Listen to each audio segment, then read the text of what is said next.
Velkommen på dit nye studie. Din karriere den er nu skudt i gang, og vi glæder os til at byde dig velkommen i erhvervslivet, så snart du er klar. Jeg hedder Mads Nipper, og sammen med Dansk Industri vil jeg dele nogle af de indsigter om den fremtid, både du og erhvervslivet ser ind i. Er du mand, så ser det lovende ud. 86% af alle topchefer i Danmark er mænd, så alene dit køn er et rigtig godt udgangspunkt. Som kvinde er det lidt sværere. I de 50 danske virksomheder, der omsætter for mest, der er der faktisk dobbelt så mange administrerende direktører, der hedder Jesper, som der er kvinder. Jeg mener 6 Jesper og 3 kvinder. Mænd sidder også tungt på mellemlederstillingerne. Faktisk sidder vi på 67% af alle dem. Og når vi kommer til bestyrelserne, så kører det rigtigt for os. I de store virksomhedsbestyrelser er det sjældent, vi hører ordet forkvinde. Og det er der en grund til. For der er faktisk 9 gange så mange formænd, som der er forkvinder. Men pyt med det etableret.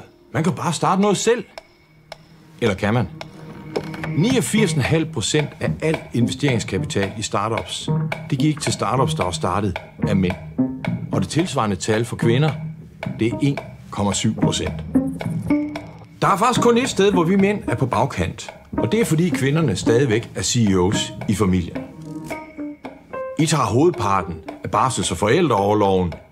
64% af børnenes sygedage tages af kvinder. Og det er 35% af alle kvinder i job, der har valgt at arbejde på deltid.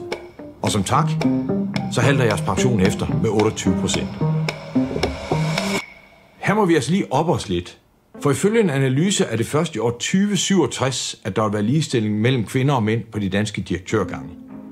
Det er simpelthen for langsomt, og det skal vi gøre noget ved.